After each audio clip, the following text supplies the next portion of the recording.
കേന്ദ്രമന്ത്രിയെന്നോ സുരേഷ് ഗോപിയെന്നോ നേതാവെന്നോ ഒന്നും വിളിക്കുന്നില്ല. ഞാൻ സുരേഷെന്ന് വിളിക്കുന്നു. ചില കാര്യങ്ങൾ പറയാനുണ്ട്. അതിൽ കുറച്ച് ആത്മാർത്ഥത തോന്നാനാണ് ഇത് വീഡിയോ ആയിട്ട് അയക്കുന്നത്. 2 ദിവസം മുമ്പ് പത്രവാർത്ത കണ്ടു. അഭിനയിക്കുന്നത് കൊണ്ട് ഈ കേന്ദ്രമന്ത്രി സ്ഥാനം ഇല്ലെന്ന് വെച്ചാൽ രക്ഷപ്പെട്ടു എന്നൊക്കെ പറയുന്ന ഒരു സംഗതി. സുരേഷിനൊരു നടനുണ്ട്. സുരേഷ് അഭിനയിക്കേണ്ടവനാണ്. സുരേഷ് ഇനിയും അഭിനയിക്കണം. സുരേഷിൽ വളർന്നു വരുന്ന ഒരു നടനെ ഞാൻ കാണുന്നുണ്ട്. ഈ മൺചിത്രത്താഴ് ഇപ്പോൾ അടുത്ത് റിലീസ് ചെയ്തല്ലോ. അത് 31 വർഷം മുമ്പ് റിലീസ് ചെയ്തപ്പം എല്ലാവരും ശോഭന ലാൽ ലാൽ ലാൽ എന്നൊക്കെ പറഞ്ഞിരുന്നു. പടം കണ്ടു കഴിഞ്ഞിട്ട് ഞാൻ ശോഭനയ്ക്കും ലാലിനും ഒക്കെ മെസ്സേജ് അയച്ചു.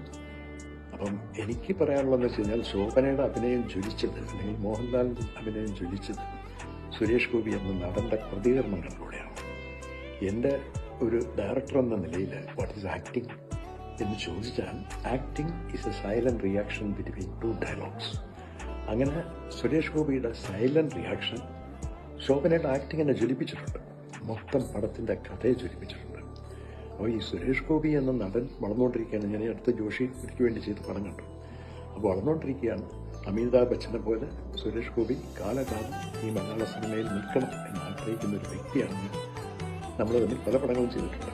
സുരേഷ് ഇവിടെ ഉണ്ടാകണം. സുരേഷിൽ ആക്ടിങ്ങുണ്ട്, കലാകാരനുണ്ട്. ആ ആക്ടർ വളർന്നുകൊണ്ടിരിക്കുകയാണ്. പക്ഷേ ഈ ആക്ടിങ് എന്നുള്ള പാഷൻ കൊണ്ട് ദൈവകൃപയാൽ ഇപ്പം കിട്ടിയിരിക്കുന്ന ഈ സ്ഥാനത്തിന് ഒരു കോട്ടവും വരാതെ സൂക്ഷിക്കുക എന്നൊരു കടമയും സുരേഷിനുണ്ട്.